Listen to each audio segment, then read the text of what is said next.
Hello and welcome to another episode of Casual Friday. I'm here with the Duck.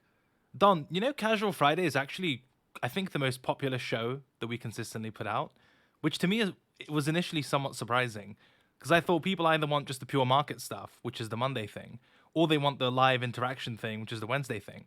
But it seems this dodgy synthesis, not the entirety of which isn't market oriented, is quite popular, which is awesome, obviously, because it means our rants and pontifications stand for something. Or maybe people just like to watch me troll you. But in any case, we appreciate the audience for tuning in on these longer, more casual streams. I'm wondering if you have any thesis as to why that might be the case. I think the trolling is pretty much it. Okay, that'll do it. Sometimes the simplest explanation is the best one. On the trolling front, you've been a public bull, right? In the last 3, 4 days, 5 days, however long it's been. I believe you employed the term fair weather bitches, which was out of character, to say the least. Or maybe it's not out of character. You just said the quiet part in your head out loud. In any case, it was entertaining. You also made the Mhm. similar argument that whenever you take like a swing type of position, or any position for that matter, and you get a lot of criticism, that sort of makes you double down. And you went as far as actually calling it an edge, which is a strong term to use when describing these things. But the basic premise was that if you're bullish and people in your replies are calling you an idiot, that adds to your conviction and might actually add to your position size. So, Oh do yeah. you have any quick comments there? Like, are you using the term edge ironically, or is this like a real thing? And if so, how do you leverage that, for lack of a better term? I mean, honestly, my conviction in trade just goes up, which makes me be able to just buy a little bit more than I usually would. Like I get nervous when I get a bunch of people in my comments being like, "Oh yeah, this makes sense." Every time I get like a bunch of like, obviously you kind of have to take it with a grain of salt because most people actually follow me because they like me for like one way or another. Sure. But if so, the comments are almost always going to be more positive than negative. But if the negatives are actually overwhelming, it's usually a good indication that there's something there. Not entirely sure why that is. Maybe it's just because like the vocal bears on Twitter just suck. I don't know if that's the case, but every time that's happened, like almost every time, prices actually do go up for at least a little bit. Do you plan for that in advance? Are you like, I want to put on a position, I'm gonna buy like half of it, and then I'm gonna tweet and see whether people hate me, and then if they do, I'll add. If not, I will hold off. Is it that serious, or is it more like an observational thing over time? It's like basically I buy and I tweet, and then I see okay, like sentiment is really really bearish. I might actually just double my position. It's not necessarily hey, I'm gonna check sentiment and tweet something. It's more like okay, I would buy anyway, but I'm just like if the reception to it is completely different, I might add some. So it's the conviction of an existing position that's affecting. Yes. And we all know the strongest close everything at market one is if I start strongly agreeing with you. Or worst of all, like if I strongly agree with you, you close. If I strongly agree with you and buy, then you sell. That's sort of the Don's edge in a nutshell laid out. Another question is with regards to the monthly time frame. Now, you've spoken about the monthly time frame for since forever, right? And Yes. you've spoken about the 14K level on the monthly since the market was at 60K. And that was like a very funny thing to observe in hindsight. And I want to say in hindsight, but I mean, we both spoke and wrote about this and discussed this. If when the market did break down from 30K, I think any reasonable person had to consider 14K as at least a relevant level, right? Or even Hmm. before that, if the market's ranging between 30K and 60K, you have to kind of contemplate where is monthly support on that time frame, and that would lead you to 14K. Is there a world in which the market does trade to 14K and you feel not silly, but you're like, oh, this is so annoying. I called this level. I had the foresight to consider it far before most people did, and now the market's trading it, and I did all this stuff and bought early and didn't wait for it, and that type of reflection. Because it certainly happens to me on lower time frame trades or across shorter time frames, where I have like a very clear idea of where I want to do business, and I kind of do my ass in between, and then it finally gets to Hmm. where I actually want to do business, and I just feel a bit silly, like egg on my face, like, oh, I should have just waited and done business where I planned to all that time ago. Do you see a real chance of that taking place if the market gets there and you're like, well, why on earth did I bother basically engaging before it got there? Yes, I could see that happen. Honestly, in general, like how I looked at it was because like we hit 16K, and I feel like it's basically the way we've been trading around it was just seemed like, or like we hit 15.8 basically, and the way we traded seemed like to me like we're gonna get a bounce no matter what. If it went further down, it would have just bounced harder. But it didn't go further down, right? So I was just like, I'm gonna buy here because I'm gonna be most of the time right no matter what happens. If it goes lower, it's gonna bounce harder. If it doesn't go lower, I have an entry.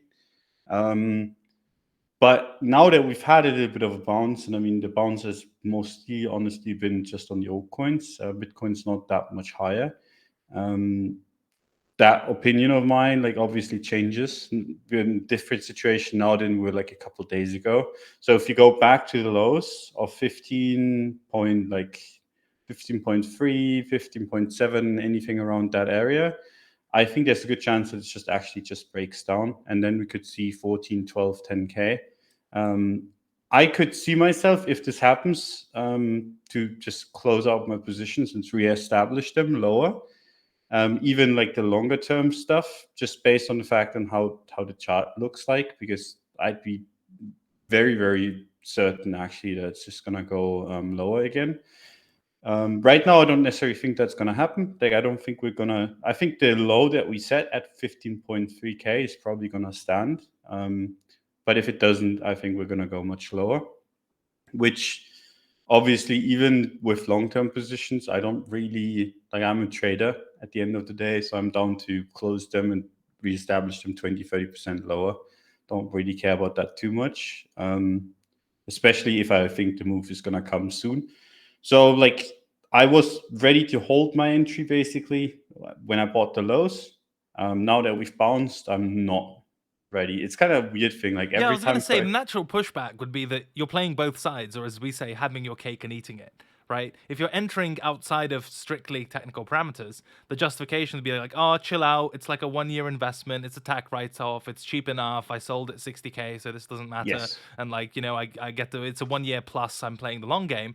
But then you almost immediately put your trader hat on and say, but fuck that, basically, I'll put my trading hat on, not my investing hat. I don't like that one anymore, and I'm going to treat it like a setup with invalidation and re-entry and all of that. Do you feel any tension between those two things, where your entry parameters are very kind of investor 1 year plus oriented, and then when convenient, or I guess with more evidence, you sort of at least push that framework back and say, well, actually, no, I'm going to trade this more than invest it. Are you doing both? Is there any tension there whatsoever?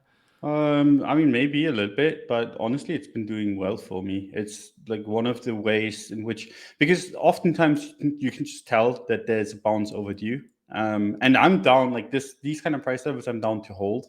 So it's kind of this weird thing where I'm down to buy for the long term. And if I get a massive bounce that I know is going to be faded eventually, right? I'm just going to buy with the mindset of, okay, if it all goes to shit, I'm just going to hold it, no big deal. And if it goes my way and I get like a significant bearish signal or something that I don't like, I'll just get out and do the same thing again at the next low. That kind of works for me quite well. Obviously, the one thing that you could argue then is that you're just going to be in a shitty position, as in if you buy for the longer term and then it starts dumping even harder, then you're just like, okay, you're underwater 20%. But for me, it doesn't really matter too much. But you would manage I'm it, right? If you thought it was going to poke lower. Yeah, exactly. I mean, Yeah. there's just because I'm like investing or whatever. If I have like an almost certainty that something is going to happen, I'm not just like back in the day. What I would do would just be short hedge, right? I would go on an exchange, and this is what I would do if I wasn't in Germany, where in general hedging is very, very difficult for tax reasons.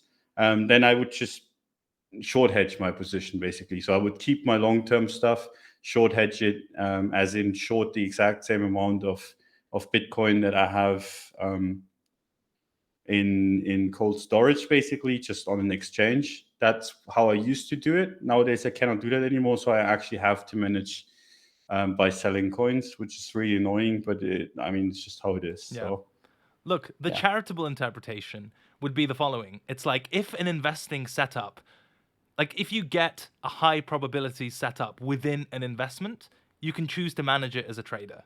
That's yes, the sort of charitable diplomatic version. The less so, The less charitable version is that you tricked yourself into buying by saying you're an investor, but then you want to manage it as a trader if if the investment thesis like isn't compelling or you can't resist trading it basically. And obviously, I'm Yes. poking fun at you, but both of those are fine. But that seems to me to be actually, I mean, that's a reasonable framework. This is the weird thing I find, and also when people like dig up tweets and do whatever else to, on crypto Twitter in general, it's like there's no legal contract here between like my opinion or what I put out at a certain time and my adherence to it. Right, like especially if you're a Yes. technical trader, like sometimes just one candlestick can change your view, and that's like a Hmm. strength, not a not to one's detriment, generally speaking. So I've always found that to be strange. People kind of like dig up receipts. It's like, but you said this. Like this isn't moral philosophy, right? It's just like your entire job is to reflect on the evidence or do what you think is best, be it from a trading or investing standpoint. And also the contrary argument of that becomes quite odd, which is that even if you're investing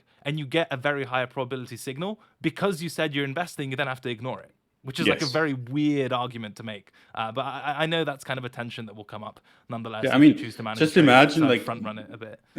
yeah, just imagine like you're driving on the street and you're like, okay, I'm just gonna drive straight, and then someone runs on the street and like, I mean, obviously you're gonna dodge it, right? You're not an I mean, idiot. depends who it is, right? Yes, but I mean, it's just like if you get a strong signal, you obviously want to take risk off the table, right? So for me, um, I had a good reason to get in. We bounced, and now I'm like, okay, if this bounce fails, I have a really good reason to get out. What would that look like? Um, I think any daily close below 15.888 would be quite shitty. So we kind of have to hold this recent leg, I think. I don't want to actually see us go anywhere below 16K, which is not that far away, because this bounce, especially if this bounce takes a while, right? We have the weekend now coming. And I actually want to see weekend action to the upside. If I don't see that, I start getting a little bit nervous, because this is taking too long at that point. It feels so long since we've had that, though. Like crypto flows weekend price action. Feels like a Yes. relic of the past almost, which is really sad.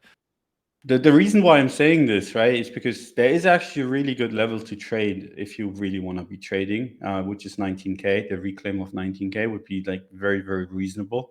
Um, so even if you kind of like you took the bounce, and I mean I'm up on Litecoin quite significantly. I'm up on XRP a little bit. I'm up on Bitcoin as well. If you took that trade and then you just take the profits on that and re-enter at 19K, that's not the worst in the world, right? So I'm down. I'm down for that, honestly. But I don't want to close early just because the last 2 days haven't been going as I wanted, because I actually wanted this to just walk steadily upwards. We haven't had that.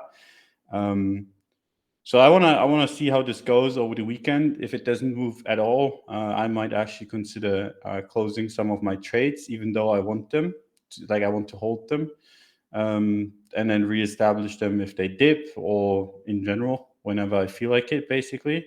Or if we get some strength, obviously just gonna hold. I'll think about it. My views do change quite a lot based on recent price action. You never know like how strong something is gonna be before it actually happens, right? Like you can take a trade, you can buy something, and then you can be like, I think this should be really strong because these people are in distress. Like a bunch of people are caught offside.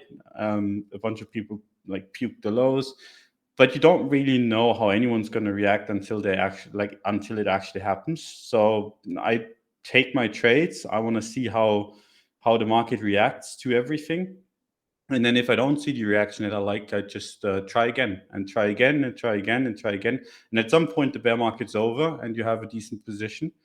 And that's kind of the end goal. As long as I don't really lose my hat on the way down, and so far it's actually been going quite well. It's been a pretty decent bear market for me. Can buy much more Bitcoin than I had at the top, by quite a big margin. So like at that point, you just don't want to lose too much, and the lower it goes, the better of a position you have for the next cycle, as long as you believe in crypto. So Yeah. And also, yeah, like, I think your way of navigating this cycle has been the perfect lesson in trade management because you basically traded all the big levels so far, even the ones yes, above us, and you're still up, and I know you're getting trolled for this, which I found strange because a lot of your exits were like very public, but you bought 30K, right? You gave that a Yes. shot, and it didn't work out, but you didn't lose your shirt. You bought 20K, similar type of thing. Made money, didn't lose your shirt. Also, a lot of those are like altcoin trades built in there, like Sol, Atom, whatever, which all went up. But ultimately, we're below 20K. Like, you still made money on that leg, regardless of how small the bounce was. And it's the same Yes. here. You're buying sort of 15, 16K or thereabouts. If it, if it doesn't work out, because your entries are good, that gives you a lot of space to trade manage and navigate those so that even if you're wrong, you're okay. Whereas imagine you didn't have that type of trade management approach. Like, you bought 30 and you didn't do anything. Then you bought some more at 20, you didn't do anything. And then you're buying 16. Like, it's a completely different position to the one you're sort of Yes. beholden to at the moment. So that sort It's of a speaks 3 to... arrow capital Yeah, position. exactly. So I think that speaks to the value of both good entries and trade management, which I think are also closely related concepts. Yes. To your credit, of course. We all know this is just like a cheerleading podcast. Anyway, the final question I'll ask here is that if this 16K idea doesn't bounce, doesn't work out, and you trade manage your way out of it, and it just looks weak, and whatever exit criterion you have is met, and the market goes lower, would you do business anywhere else before monthly support or before the high time frame levels? Because as I said, the Yeah. obvious criticism is that the big levels are 19 and sort of 12 to 14, right? Broadly speaking. And this Yeah. isn't either of them. So if you're wrong here, would you then be like, okay, fuck it, I will wait for structure as opposed to stuff like relative strength and news and whatever else? Would this going wrong be enough for you to be like, fuck it, I'm just going to stick to my monthly targets and the high time frame stuff? I actually would not even stick to them. I think I'd be aiming for lower because I think it You're so would. gross. Yeah, because I think it would wick lower. So basically, the weekly candle that we had with when FTX blew up, right, was a 22% downwards candle. It's now sitting at 16K and we're consolidating. I'd expect pretty much the exact same kind of move to the downside if this consolidation fails, which would put us to 12, not to 14K. So I wouldn't be buying 14K. I think if anything, I'd be hoping for a 9, 10, 11, or 12K wick, and I'd be trying to buy that, or just some strength. So for me, it kind of, at that point, if this fails, I'd start getting more nervous, and I honestly wouldn't want to buy 14K. You're like, I'm wrong. God, this market is bearish. No fucking way. Get out of my face. No, that actually makes a lot of sense. I've made the similar argument that 14K is the monthly level and sort of 12K-ish is the weekly level. And there's a world in which that 11, 12, whatever K is the wick for the monthly. And then actually, if it's bullish, it closes closer to 14. Does that make any sense whatsoever? That's exactly So what I that will would be be looking at. definitely interesting. Also, one thing I don't like is people making this argument that, like, oh, everyone is looking at 12 to 14K, therefore the market either isn't going to go there or it's going to like overextend, or basically because the level is so good that it won't be useful to trade. And I think just that's never been true. And one of the reasons it's never been true is because for everyone that says they'll buy down there when it gets there, those same people are the ones who are pulling their orders to do business there when the market actually gets there because they're getting greedy and shitting themselves. Like the whole reason sort of order herding and these levels work in general is because people end up trading them. And in general, like on average, it's been a very weird and less than fruitful way to look at the market to argue that, hey, all these best levels on the chart, which clearly mark out participation, I'm going to ignore them because they're that good. It's very circular and very strange and a weird way of looking at the market. Now, yes, you can get squeezed, as we discussed some of the mechanisms of that especially with high time frame levels, you expect wicks. So, that whole example of 12K support and then 14K monthly or whatever, but that doesn't mean the levels are wrong. That just means your expectations for how price behaves around high time frame structures are wrong. So I think if you have good levels, at least your starting assumption should be to trade the levels, and you can add nuance to that if it's support, I want to maybe try buy a bit of discount relative to it, or if it's resistance, I want to buy a bit of a sell a bit of a premium relative to the level. All of that is fine, but I think you end up in some pretty weird mental spots if your argument ends up being some version of this level is really clear and that's the reason I'm not trading it. What do you think of this kind of conversation about everyone's looking at this and therefore whatever, it's going to be bad or irrelevant? Yeah, I think it's a stupid kind of argument to make. Yeah, I do agree with you. Basically, how I look at it and how I usually do my trades in these kind of environments is when price is aggressively dipping, right, you don't want to be buying the nearest support. You want to be buying the support below that. And then that's usually where it wicks to. And then it closes at, like, for example, on the weekly time frame, right? We have support at when it's like completely failing, right? We have support at 14K on the monthly, on the weekly.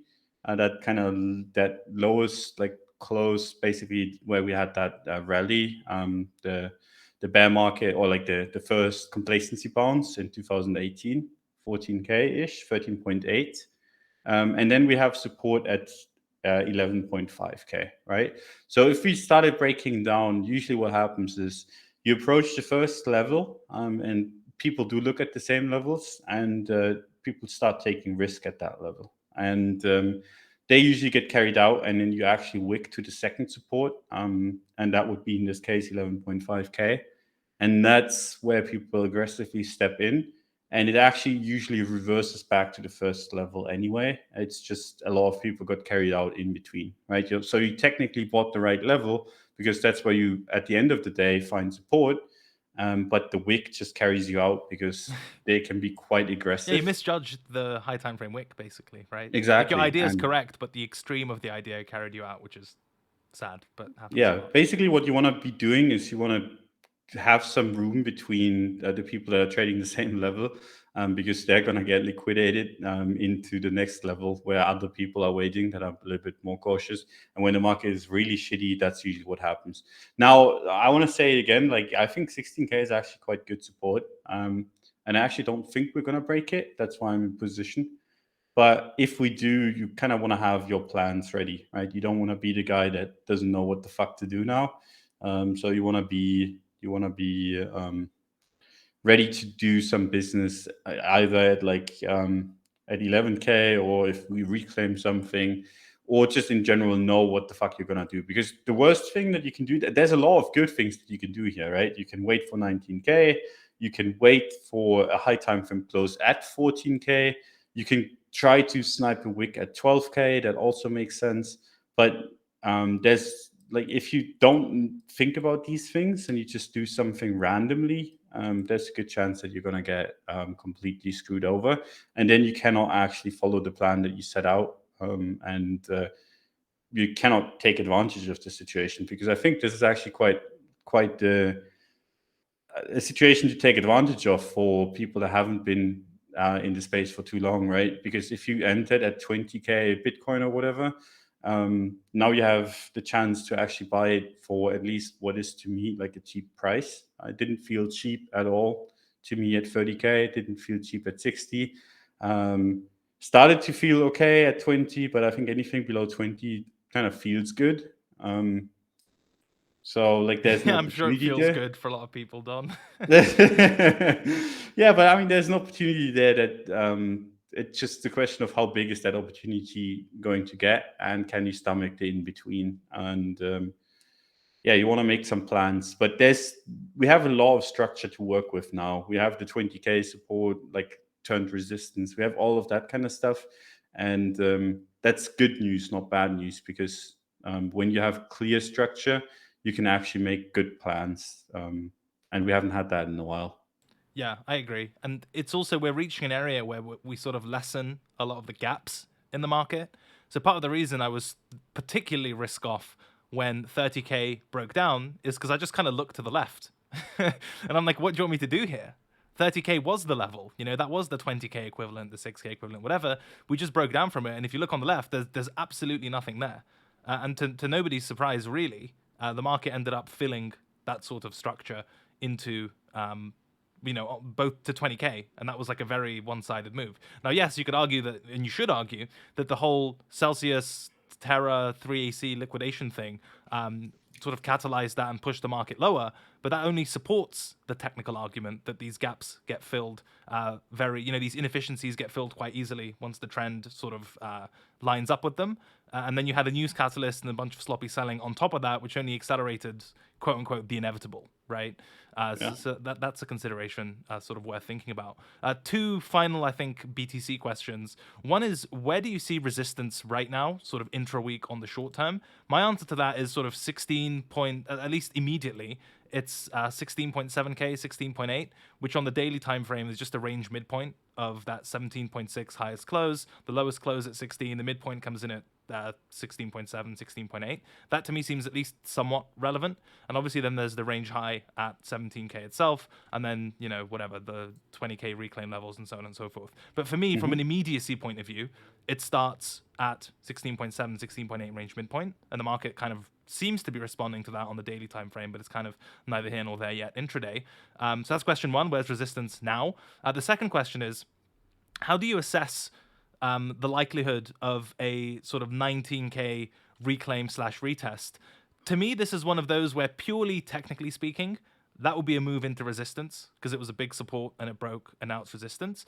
But it sort of reminds me of 6k to some extent, where if the level is really going to be resistance, we shouldn't be seeing a retest. And if we do see a retest, the market goes that high, then I'm far less confident betting on that level doing anything as resistance. Like, the fact that we get up there will certainly have me scratching my head. Like, how bearish do I want to be if we've climbed the wall of worry, if you will, from 16, 17, we're all the way back at this bearish retest level, or what should be a bearish retest level, that we've never really done before. I mean, 30k didn't really get a retest. You could argue there's like one tiny weekly wick there, but I really don't count that. 16k didn't have a breakdown and retest until much later, right? That just disappeared, and when it did, it ended up being, you know, the market doubled. So I'm just wondering, both how you assess the probability, but also the likely outcome if we do retest 20k. So where's resistance, and if it is at 20k, do you actually expect it to do its job? I wouldn't even say, like, I'd agree with you. If you go to 19k, I think we're just going to squeeze through. If we're still trading leverage, I actually wouldn't mind taking a trade into 19k. If we get to 19k, I could see myself slam some buys to liquidate people, basically. I feel like a lot of people would be doing that, so it'd be in good company. So I don't think that's going to do much, 19k. I think the more important resistance is 16.6, 60.7, which you said.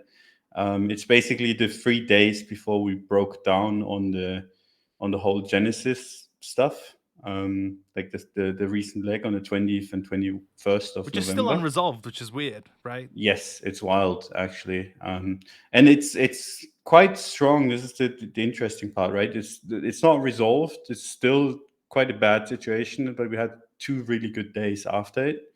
So that's at least something, right? But I want to see us come back above 16.6, 16.7. That's where I start getting much, much more comfortable in my position. And like, unless we break that, it's just a little bit, it's still shaky. But I think if we break that, I don't really see 19k as a resistance. If anything, 17.5 I could see us struggle with. It's all based on the daily, basically. But yeah, if we start walking this up slowly, it starts looking really, really good, real fast in my head. So for me, it's basically, you either break this resistance now or you roll over. And the resistance higher up kind of suck. The funny thing is 19k, right, is that big resistance. And if you break that, like, where does it squeeze to? And the answer is 22, which... The range high, basically, right? Yes. Reclaim the range low, swing it to the range high, sort of thing. Exactly. Okay. But then you look at, this is on the daily, right? But then you look on the weekly, and if you reclaim 19k, then the range high is 24k, which is quite a trade, right? From 16k to 24k, that'd be almost 50% gain on Bitcoin, and very likely much more on the altcoin front. So yeah, I don't know. I think there is chance to squeeze, but we do have to have some people step in. Right now, doesn't really seem like there's much appetite besides when the traditional markets are open, which I don't like to see. I want to see some crypto strength on its own. That's why this weekend is going to be so important, I think, because if you don't see any strength on the crypto side of things, that just basically means to me that that it's all just an S&P game again, and that's not something I want to play. right? Because I think at the bottom, or at least like at the midterm bottom, you actually want to show strength in crypto beyond what the S&P has to offer.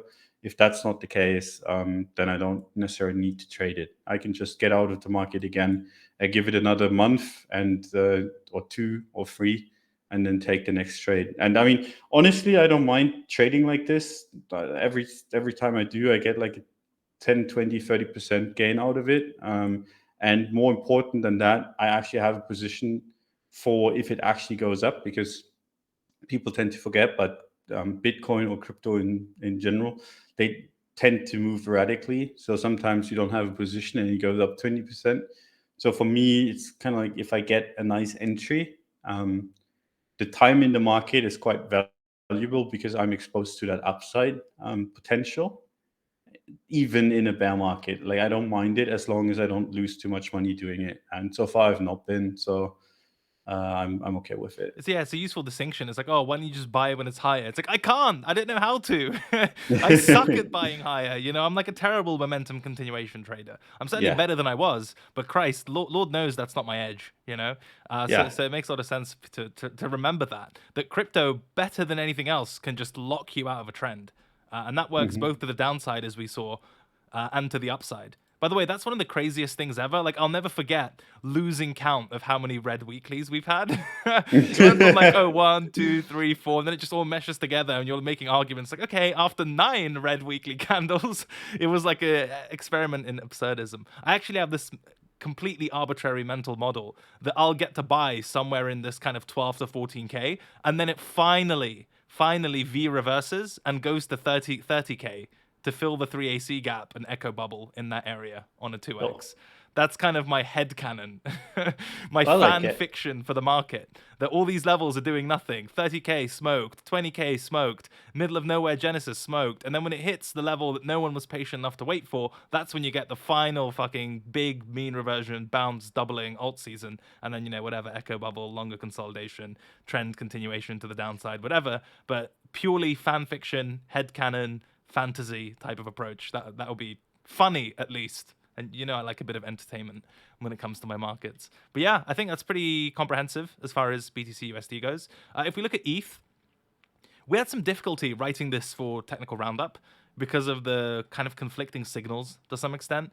I think the narrative, obviously, for the reason for that is, again, the divergent structure. That when we had the sort of risk indices rally in sort of during the summer, ETH had its merge narrative and it rallied as well, but Bitcoin didn't. And now Bitcoin is well below its range low, sub 20K, whereas ETH is testing monthly support at 1.1K. So it was stronger on the way up, not as strong on the way down. Bitcoin is kind of free fall-ish in terms of structure, whereas ETH is desperately trying to hold on to some sort of higher low on this monthly and weekly 1.1K level. Have your views on this changed at all? Is this relative strength? Is it lag? Why are you trading Bitcoin and not ETH if it is relative strength? Like, what are your thoughts around this? I mean, both the price action and what seems to be a divergence.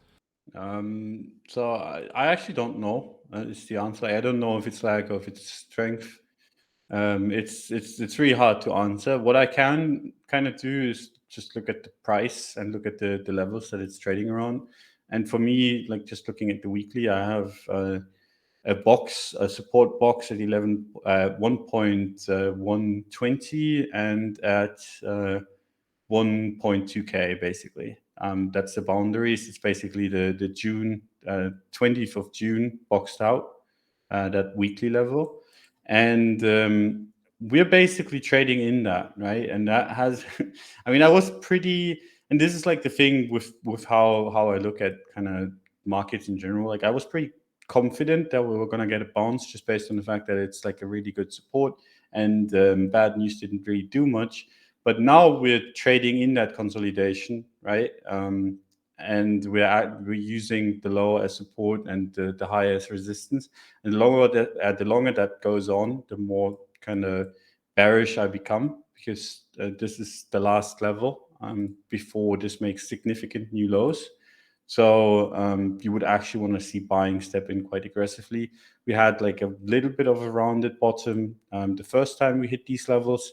I would like to see like a V bottom out of this one. So far, we haven't gotten it. But yeah, that has me a little bit nervous. I think on the ETH front, you can do like a few good trades as well. Most of them start by buying above 1.3, 1.4K. I think that's like those levels are interesting.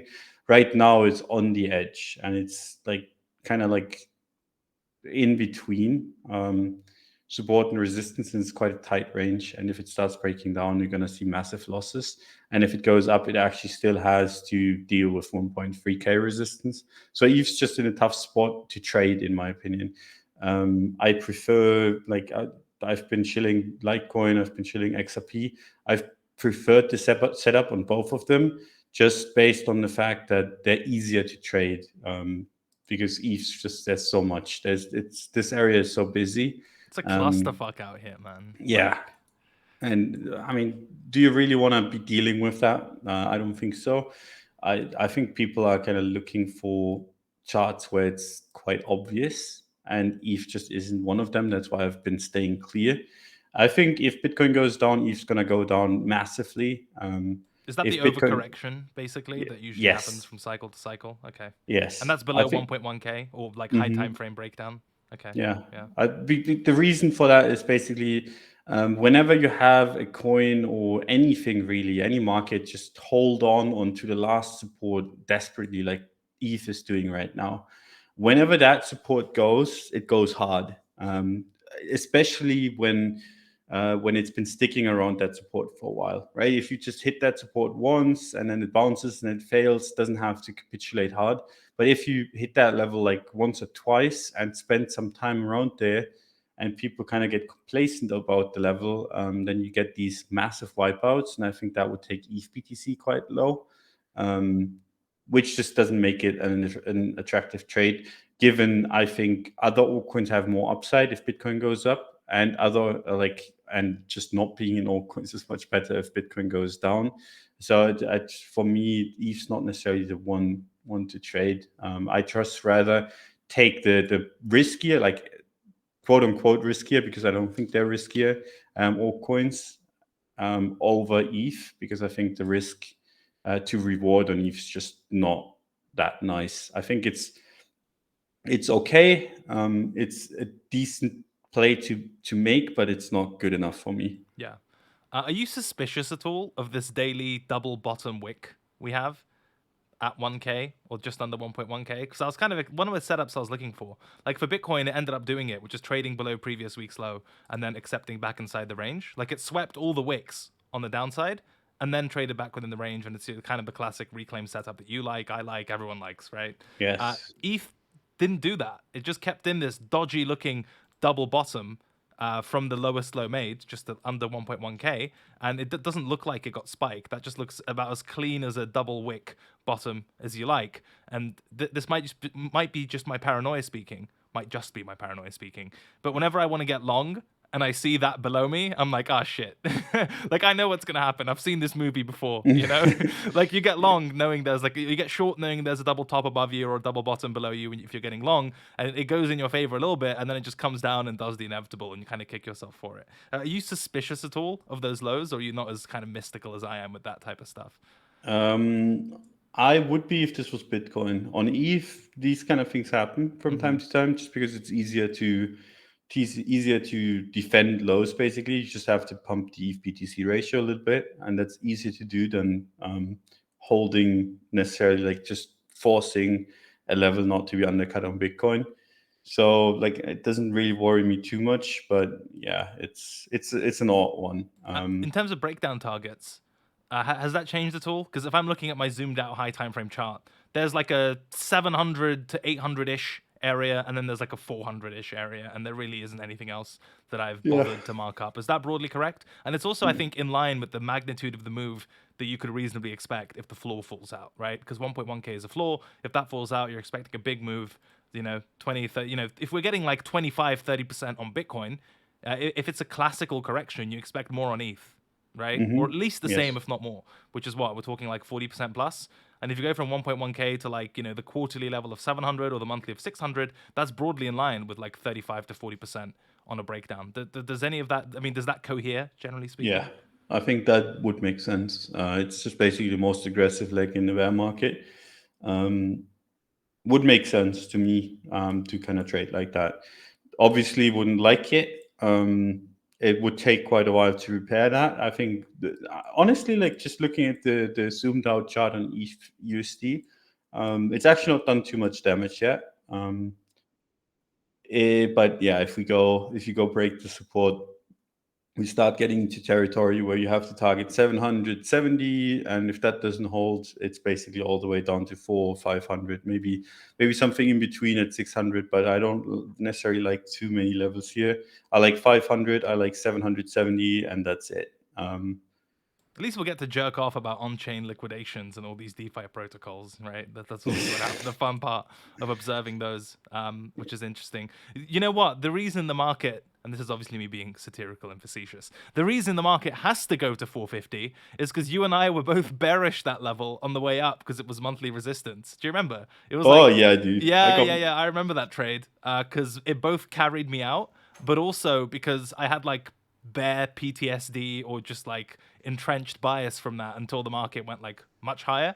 And so for me, it's that monthly level. That price is special in my head because it was supposed to be resistance, and then it was actually the start of the bull market, and I was pretty damn late to pivot and understand that, and I was locked out through quite a decent portion of that move. So it's like a return to tradition, right? It's like pay me back what you took from me, god damn it. Let me trade the other side of you, which would be hilarious. But yeah, it's just whenever I see that level, my my immediate memory recollection associations aren't too great, but it's fun. Yeah, all goes back to pain. Yeah, exactly. I get it. I mean, that level is something else, especially given that's the first time really in I was trading ETH really well during 2018 into 2020, and that was the one that kind of like screwed me over. That's what happens when we take the same view on a market and actually trade it. Like You gotta be a little bit careful. what I started with, right? Like if I take the same position as you, I mean, God help you, or just help yourself and take the other side. There's some good signal there,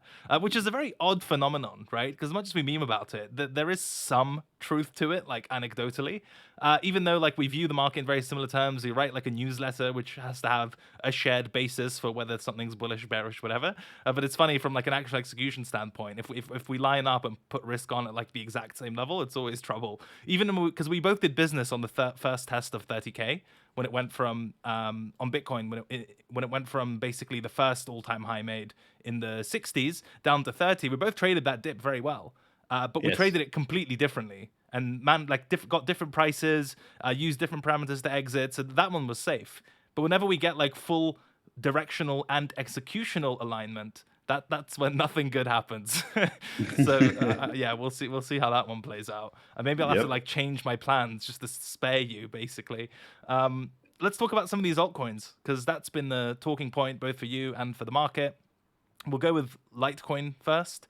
We'll do like Litecoin, XRP, and then if anything else is interesting, we can take a peep. So on the Litecoin front, this has been a super interesting one. We've seen a sort of return to tradition trade where if alts are going to be risk on, the stuff that's going to do the worst are the contagion coins as part of the SBF empire, and the stuff that's been doing pretty well are the more innocuous sort of retail bull market names like your Litecoin and your XRP and other stuff like that. It was pretty much, if it's from the recent cycle, it's not doing super well. If it's an OG coin that no one cared about in the recent cycle because it's like old or whatever, that's where the strength has been. Also, just as a complete tangent, as I'm looking at my watch list, like everything is red and then Dogecoin is up 9%. So maybe we can talk about that briefly afterwards as well. But for Litecoin, I mean, you were bullish this before the FTX hack. Not hack, what the fuck? Well, but there was a hack as well. There was an insolvency. There was fraud, cheating, stealing, whatever nefarious terms you can think of. If you add FTX before them, it's probably true. But in any case, you were bullish this weekly breakout initially, right?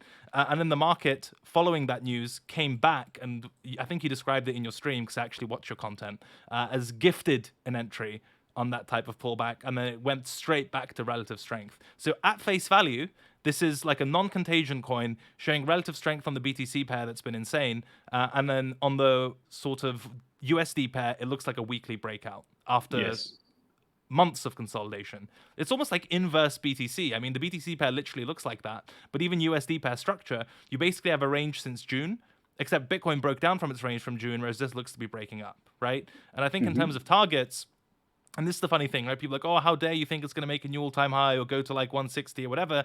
But this is the thing, like I've almost never known you to hold to your full target. And I also know that you pivot very quickly if there's something you don't like, either in the setup or in the Bitcoin chart or the market more broadly, right? So in Yes. my correct me if I'm wrong, in my estimation, when you set targets, that's like a best case scenario a lot of the time, and there's a very high likelihood that you'll manage it somewhere in between, be that because of the chart itself, if it starts printing bearish signals before that, or if you develop a directional view that's strong enough on Bitcoin and ETH to kind of override your altcoin longs. Is that a fair summary? So what I usually like, basically, how you can think of my targets is basically like that. Those would be the levels where I sell no matter what, and then everything in between is just basically if I have to sell. I obviously don't want to sell. If I take a position, I want to hold that position. It's the best case, right? But if something goes completely wrong, or I see something that makes like where the position doesn't make any sense anymore, I'm obviously gonna close it, right? So I pick my targets. I'm like, okay, if everything goes to plan, this is where I want to sell. And then if something goes horribly wrong, like I said, or anything changes, I don't mind selling early. But yeah, with regards to Litecoin, I actually find it hilarious that people don't really like. I've had people comment when I said Litecoin could double, and they're like, "Okay, what the fuck are you smoking?" And the funny thing is, the Litecoin has done this like a couple times before, right? Just even the seasonality, basically, like Litecoin does really well into November, December. It has done this like a couple times already, or like over the years, and it's done particularly well whenever Bitcoin hits like high time frame support slash levels where Bitcoin could actually bottom, right? This is all historic. It kind of goes like far back, but people just kind of tend to forget. And then you go through this massive bear market, and people start thinking, okay, 2x, 3x, 4x isn't really likely or possible at all. But the thing is, right, in crypto, you can always double, triple, 4x, 5x. I mean, Dogecoin 100x basically at the snap of your fingers, right? It's just the market needs to give you some room, and then you can basically go batshit insane. That's how kind of the altcoins play. So I have to have higher targets to accommodate that, and then I just do like business. If I have to, I do business in between. But I honestly, I would rather not. It's just in bear markets, you kind of have to most of the time. You basically, what I'm trying to do is I plan for full-blown reversal on the market, at least for the midterm. And then if that doesn't happen, I mean, we're in a bear market. I'm going to have to manage like a bear market. Yeah, that makes sense. I mean, I think you explained these setups before. On the BTC pair, it's just basically the biggest reclaim ever, right? Yes. From like Like cyclical lows, it's bleeds for like a insane. year or whatever, and then you just have a mega impulse. And even the midpoint of that range is around the 0.01 handle, and the range Yeah. high is the 0.016 or 0.017, whatever thereabouts, where the previous Mhm. highs are stacked. So even if you're like partially correct and it goes to, I mean, it's only now on the BTC pair gone to like the last sort of visible swing high before the breakdown, and already the move has been pretty big. It's like in the USD pair alone, it's up 100% or something from the lows, right? Yes. And And the then Bitcoin pair is up massive. yes, the Bitcoin pair from the lows is up like 150, 160%. And the range midpoint from where the market is right now is like 100% away or whatever. So that's the thing, right? You're basically saying this is a multi-month slash year reclaim, and I don't need to be mega right all the way to the range high for the trade to be worth it. And it can even go to Mhm. like conservative targets, even up to now, or the range midpoint, let alone the range high, in order for the trade to make sense. And on the USD pair, it's it's obviously mirroring that strength on the cusp of, or forming a weekly breakout from a multi-month range. And your targets for that, I think you discussed sort of, if it goes to range high, all-time high, whatever, great. I think your trouble areas were sort of the 160s or something, basically some sort Yes. of pre-breakdown consolidation between 140, 160, those types of last high before the market vanished, essentially. And then also with these momentum trades, presumably your invalidation is pretty clear. I mean, you'll want to bail if you have a strong directional read on BTC, ETH, whatever. But here, basically, any loss of momentum, if this breakout gets stuffed, then it's no good.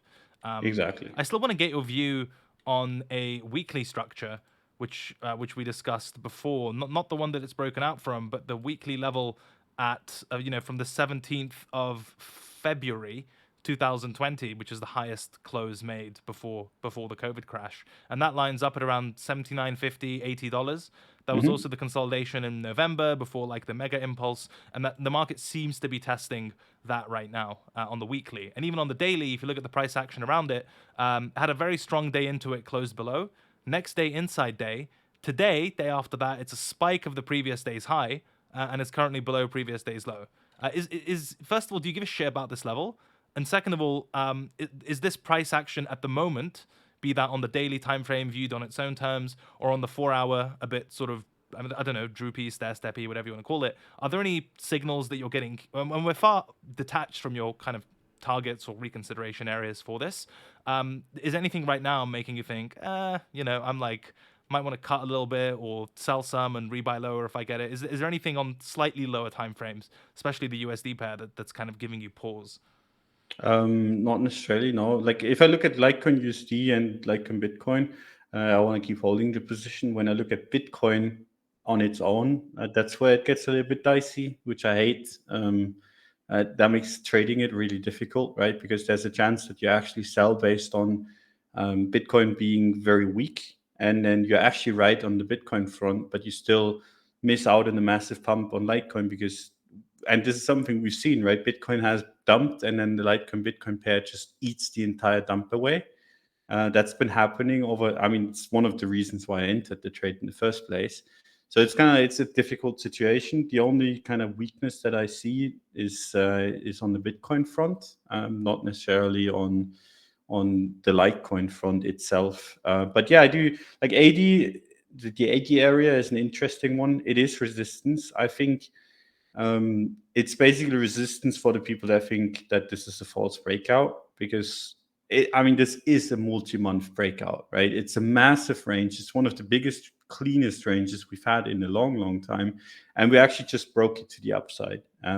So you wouldn't want to necessarily fade this, but if you feel like the crypto market is basically going to go to shit, then you could argue, hey, this is a breakout that's going to get stuffed, and this is the high, like $80 is the resistance. We're gonna get rejected by that, and then fall back below 60, and then I have a really good entry from like the 80 level into whatever 47 range low. And I get that. I think it's a little bit ill-advised because this breakout is so massive, and the Litecoin Bitcoin pair actually looks the best it has looked pretty much ever, honestly, to me anyway. Like this is in general, one of the best looking crypto charts right now. What if it's still. a monthly wick, Don? Can you imagine on the BTC pair Oh, if that's a monthly wick? You'd feel that would make sick it to your look stomach. so bad, yes.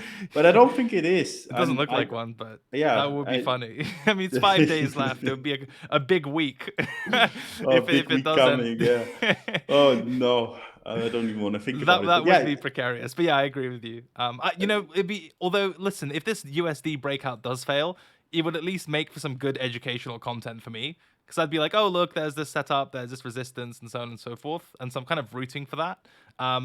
And not least, I can be like, do you remember when Don bought this breakout? Here's why you don't buy breakouts in a downtrend, because look what happened. Litecoin went to $2 after the whole thing transpired, which would be hilarious. But yeah, no, I wouldn't find it that hilarious. no, of course you wouldn't. Of course you wouldn't. Of course you wouldn't. Yeah, that makes sense. Is XRP interesting enough for you to add some color? Because obviously it hasn't been as good as the Litecoin setup. And for me, on the USD pair, this setup remains more mysterious than Litecoin at the very least, because you can make a case on Litecoin that's quite clear, both on the BTC and USD pairs, that this is a big reclaim, breakout, whatever. It's slightly less, at least to me, less evident on the XRP USD chart that's the case. And I'm bringing up the BTC pair right now. I mean, maybe I'm just a biased idiot. That looks fairly rangy to me at the very least. So the XRP BTC pair, right? Yes. Is it the breakout from point, like 2K basically. Yes, Okay. exactly. Yeah, It's a 2K breakout into retest. yeah. Okay, got it. That's why I was like completely fine with rebuying it. My XRP position is not as big as my Litecoin position, just based on the fact that I like the setup more on Litecoin than I like it on XRP. But honestly, like that's pretty good. It's a breakout. It's been relatively strong in comparison to everything else. And on the USD pair, I mean, if you go to the weekly time frame, we're battling with weekly resistance, right? So I'm going to have 2 days to decide whether I want to sell into that weekly resistance or not.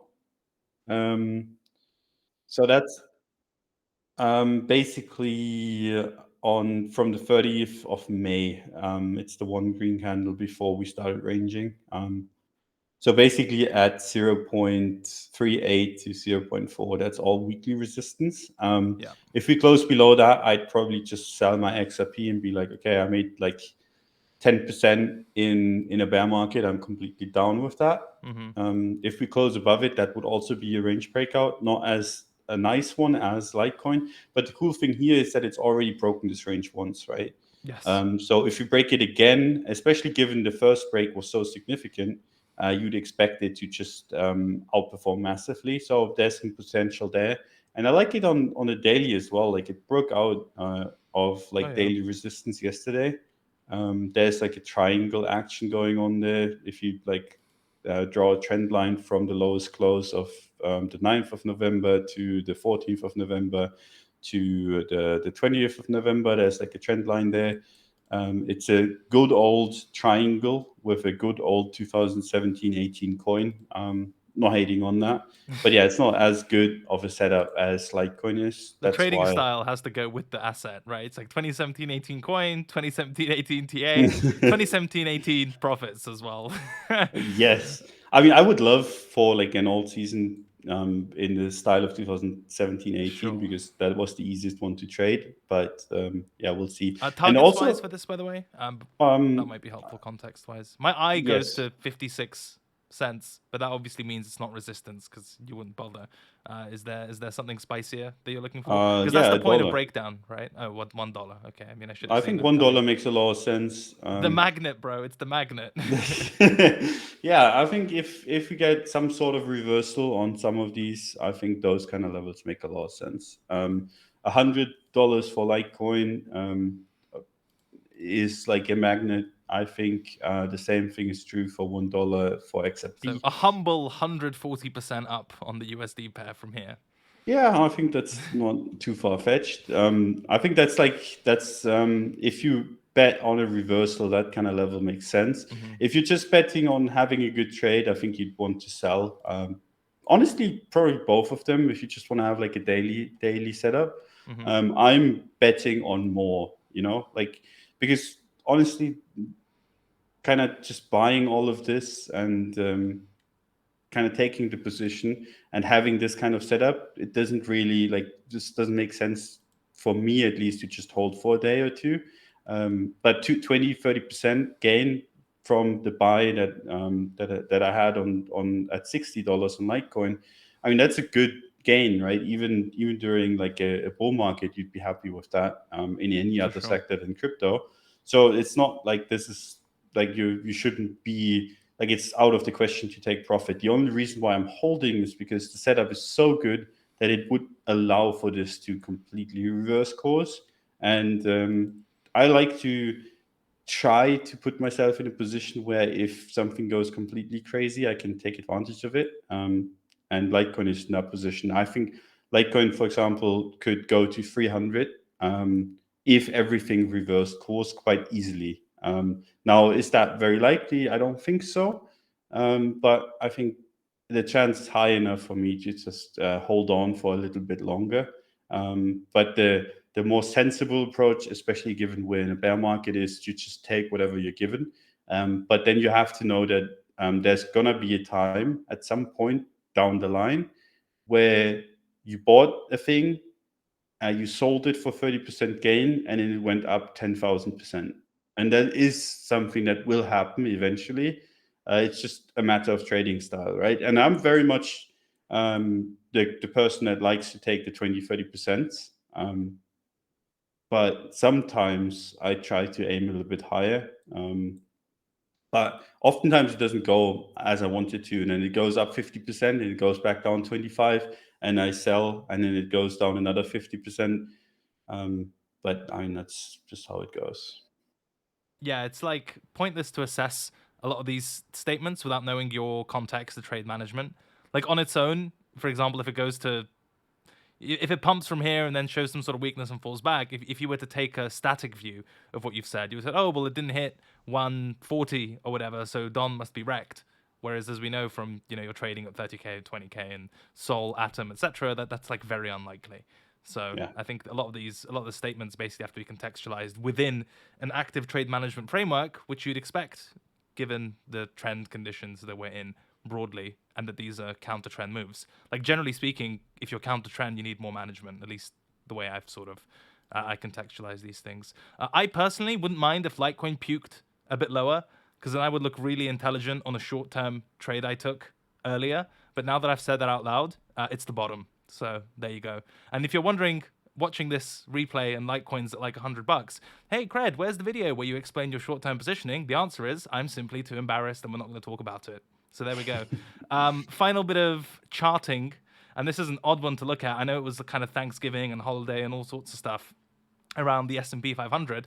So if you look at the 15-minute, it kind of looks like someone inverted a very bearish chart. It's a bit of a strange one.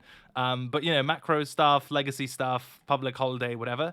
The last argument we made in Technical Roundup was that basically this thing looks fine because it both reclaimed and found support at monthly support, which was like a meaningful shift in behavior, and then more short term, it's currently above this huge 3900 pivot on pretty much any time frame. Like if you want to do a textbook baby pips, support, resistance, support, resistance, support type of level, it doesn't get much clearer than 3900.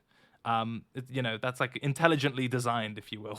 So I think our argument was, as long as it stayed like it's on the weekly, it's sort of in the middle of nowhere. You could argue it's at the midpoint in some form of resistance, but like it's not abundantly clear. The one thing that is abundantly clear is this 3900 pivot. So as long as it stays above that, it's probably fine, or at least won't act as a headwind for crypto as we untangle the mess the industry is in. But anything below acceptance below 3900 starts to look a bit precarious, because if you've got the monthly on your side, you'd expect a level like this to hold, and if it doesn't, you kind of have to raise an eyebrow. Have you diverged from that argument we made, or is that more or less it on the legacy side? And how much do you care in general at the moment, given your position?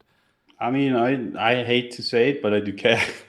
Because I don't want to care. I want to see Bitcoin and crypto in general to show strength. Otherwise, I think my thesis is wrong in general. So I don't want to care, but I still do. So I think if we lose 3.9K, everything's going to shit, basically. But I still totally agree with the notion that as long as 3.9K is in play, we're going to be okay on at least the correlation side of things, right? At least we're not going to get taken down by the S&P. We can do that fine on our own, as the industry and the market has shown. Yeah, we don't need help. Macro, No. come on, look at us. So look at the house of cards we've built. It's honestly, it's a shame, especially given the S&P looks quite good and has done quite the moves in the last few weeks, and we haven't had any of it. I hope the strength, or at least the sideways, continues on the S&P. Just so don't get in our way, goddammit. Yeah, that makes sense. Yeah, it's been interesting to move on. Like, people always complained, and I sort of did so jovially, that macro, I'm like getting bored of macro, it'd be time to move on. So crypto took that very seriously. It's like, oh, you want crypto? I'll give you crypto. And yeah, this is what we got instead. Yeah, I want to have less crypto, please. Take me back to macro podcasts and newsletters. I didn't feel so good, Mr. Macro. Yeah, I agree. Just worth keeping an eye on. Should we kind of dance through a few headlines? There aren't that many at all. It's just more the reverberations of kind of what's transpired. So I've got a few. They're not terribly interesting, but it's sort of the talk of the week. I think before even we jump into or dive into the headlines, or jive into the headlines, which oddly enough still works a little bit, I think Genesis is still the big thing, right? It's Genesis and Digital Currency Group. And earlier in the week, there were reports they're looking to plug a $1 billion hole. Then it became 500 million, and it's kind of been radio silent since then. And they did appoint like a law firm which also does bankruptcies, but in general, they're just trying to shore up the cash. But we know that Binance passed on it, and I feel like if they had it ready, or if that had gone through, I mean, maybe that's what's being priced in by insiders to some extent. If it is, they should do a better job, because like break resistance or do something, to make that more convincing. And I think the flows are that kind of insidery, so to speak. I think we'd see just the offer be hammered completely, and it's not entirely obvious that that's the case. It's one of those where the silence almost makes me more uncomfortable. Whenever I think silence, I think lawyers. Like you'll recall, the weekly open show we did pretty much an hour before FTX announced its letter of intent from Binance to be acquired, before they looked at the books and said, "What the fuck is this?" and left. My point was that I really don't like that there are no official communications, because that at least suggests there may be lawyers involved or some sort of clampdown, or no news is bad news sometimes in this type of context. So I think overall, in terms of the biggest news article or fundamental driver, I would really like to see some clarity about what they're going to do about DCG and the hold in Genesis, and that also has ramifications for GBTC. I've also seen speculation that because the discount narrowed somewhat, that could be a sign that insiders or people with sort of information are speculating on a positive resolution, because when things were getting really shaky, the discount widened and then it sort of narrowed a little bit. So is that like an early sign? In any case, I'm tired of trying to speculate through the order books, and I'd rather just know whether what the status of that thing is. And and more importantly, perhaps how the market reacts to it. I don't know if you have any immediate response to Genesis GBTC stuff, and how how it affects your decision making, and also how it might impact the market in any case. Yeah, I mean, I don't really have much info to give, but I do agree. I hate the silence.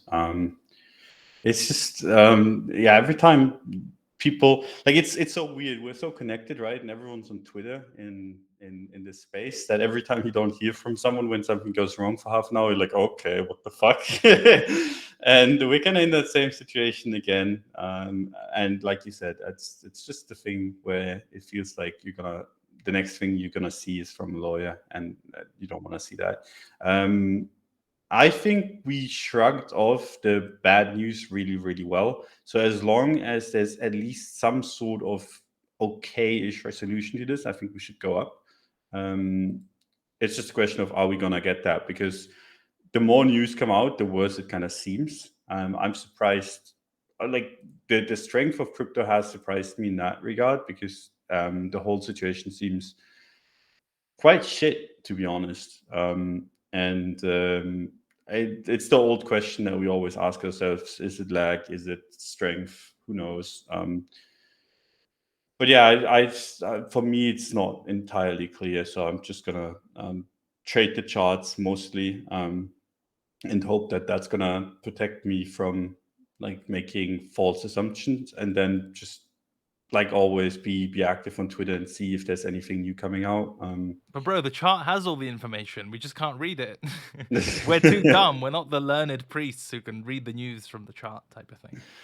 Yeah. You did say, just the final, this kind of reminded me of a question I had for the Bitcoin front. You mentioned that you would be much more uncomfortable if we didn't get weekend price action that was favorable, right? Yes.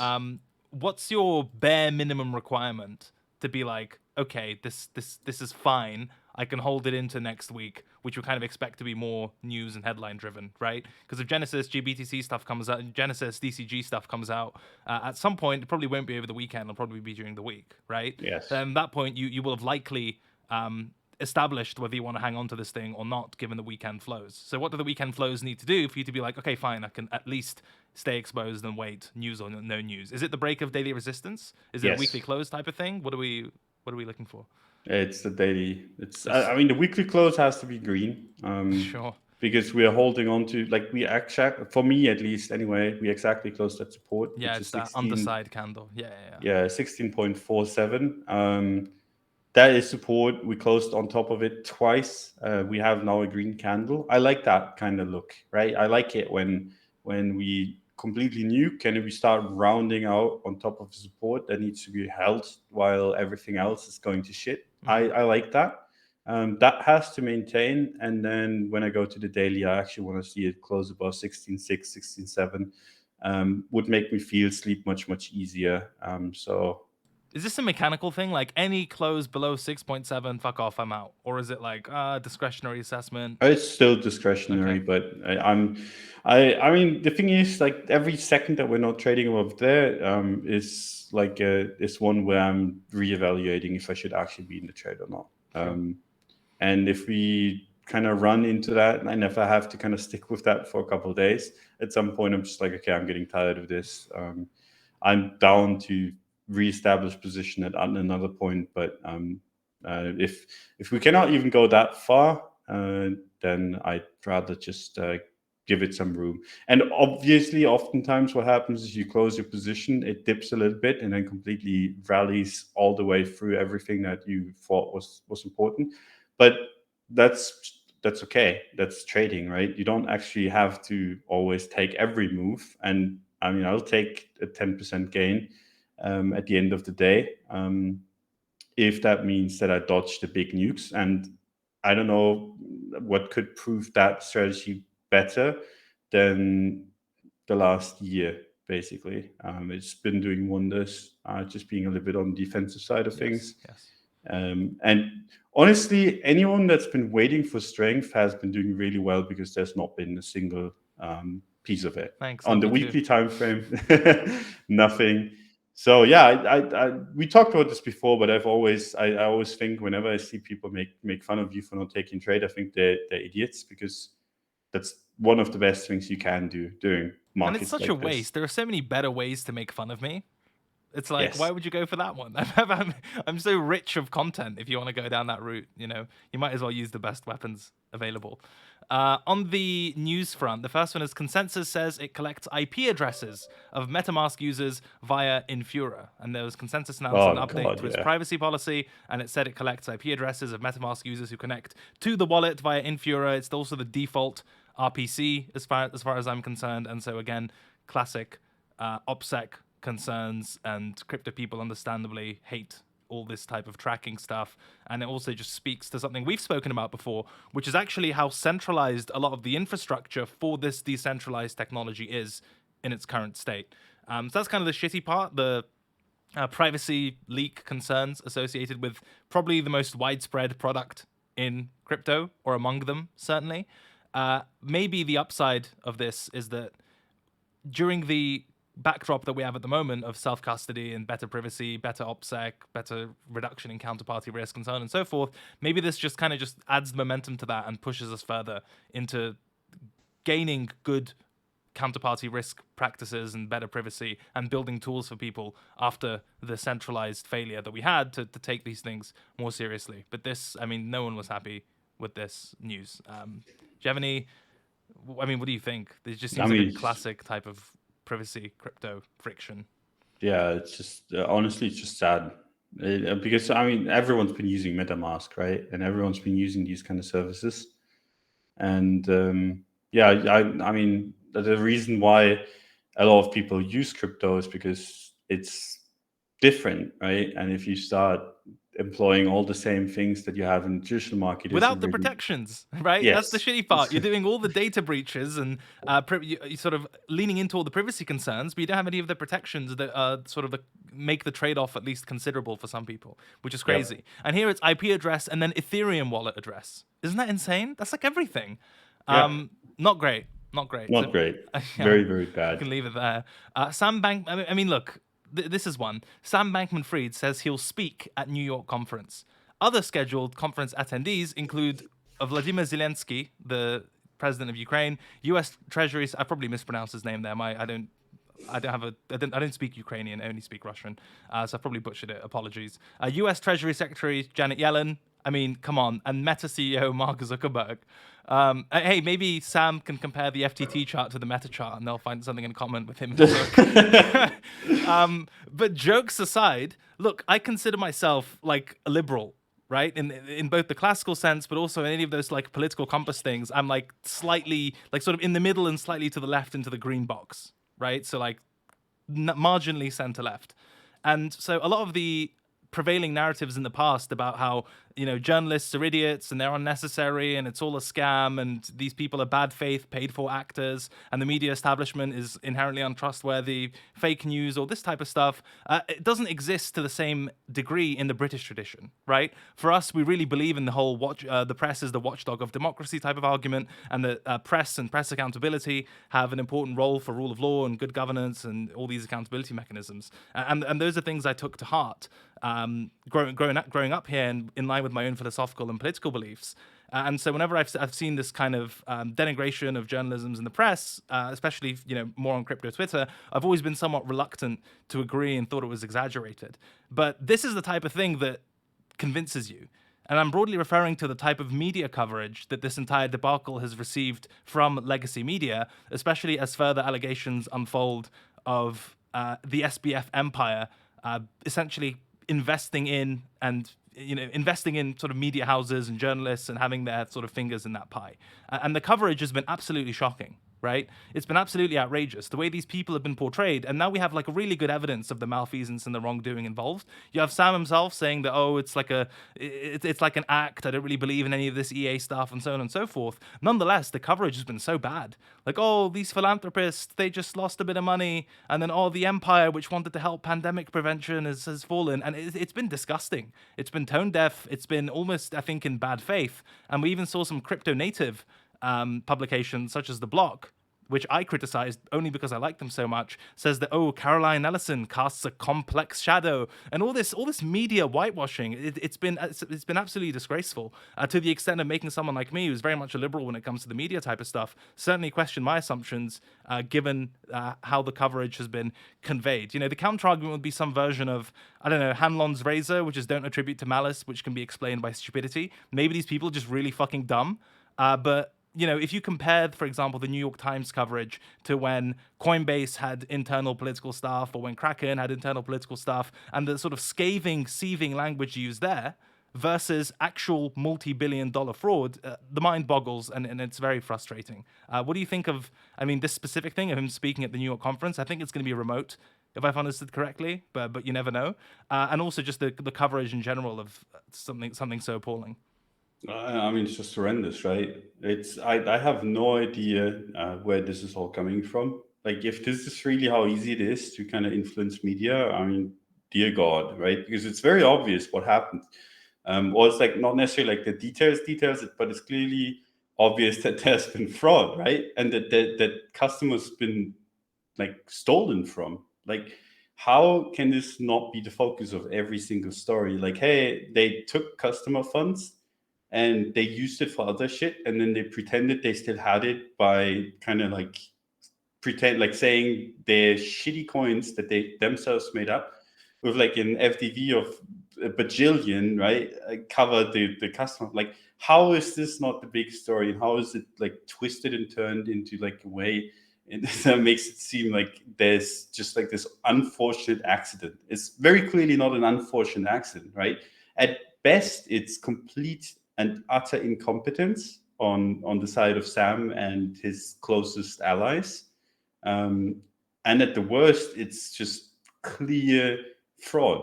And it's clear just taking money from customers. So either way, right, this is not an unfortunate accident. It's either they're complete and utter idiots, which, I mean, sure. I mean, you have to be idiotic. Like, I do actually subscribe that they're complete idiots, because you have to be an idiot to throw this thing away and to risk it all, like in this kind of manner. But also, like, I think this is just very clearly fraud, which I have no idea why people give them such an audience to talk to. But honestly, I'm not really surprised, given how we have Do Kwon on crypto native talk shows nowadays. We have him on Twitter. People still follow us. People still like. We have a shitload of people that have been bad actors in the past just kind of resurface, and they're accepted by at least 50% of their audience as, oh yeah, they just made a mistake or whatever. It's honestly appalling to me, and it frustrates the shit out of me. And apparently it works the same in media. You give them a bunch of money, and they're gonna look past almost anything, and that's, I mean, makes me sad, because honestly, I'm in the same boat. Like the German media is quite okay in most parts. And then I see this kind of stuff and I'm wondering, okay, is this just, am I just saying the media is okay because I actually don't see enough of it? Like I'm not as deep into other topics as I am with crypto, or is this just like a American kind of reporting issue? Because obviously you don't necessarily see this kind of reporting. Like crypto isn't as big a topic anywhere else than in America. So I don't know, but it frustrates the shit out of me. Yeah, it's the kind of thing that just makes you lose faith in the press Yes. and the establishment in general. And for a lot of these articles, if you like control F for like fraud or customer funds, it just doesn't come up, which which I shouldn't even be able to say out loud. It's just unbelievable. And I Yeah. swear to God, if these are like softball questions when he does appear on that summit next to the president of Ukraine, who's engaged in the war, and like, defending his national sovereignty during an aggressive war in Europe, and then the U.S. Treasury Secretary, like within that type of very serious context, among one of the biggest sort of what appears to be mass financial frauds of our lifetimes, certainly. And then if with all of that, the questions end up being softballs like, what does this mean for effective altruism? Or what do you think you wish you could have done differently? Or anything like that, I will be steaming out my ears. Yes. So let's only hope that, I guess, basic journalistic integrity, which is already shaky at best, holds some form or structure. And it's funny you made the point about Do Kwon, etc.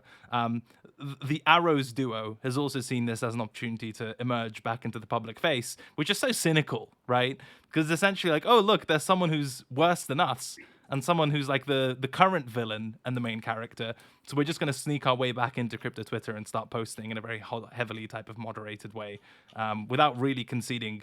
Not even without conceding sort of their misdeeds to any meaningful degree or offering an apology, but more so offering a defense of their actions and also pointing to the fact that, oh, we knew this was going to happen, or FTX shouldn't be trusted, etc. This is what crypto does. It first of all embraces scammers, but then not only does it embrace them, once the inevitable happens.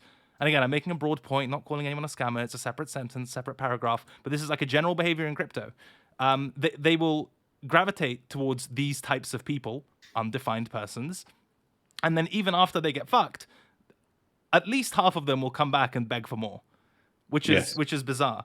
And now, again, separate paragraph. I found it interesting that Sue made this thread talking about how the space can recover faster and what needs to happen, all this type of stuff, because clearly an authority on that, right? He made a point, one of the tweets was, that was both a sin to Satoshi as well as to God, and it is something that I think about every day. Last month, a friend sent me a quote from the Quran, one of the only repetitions, which is, and then the quote is, surely with hardship comes ease.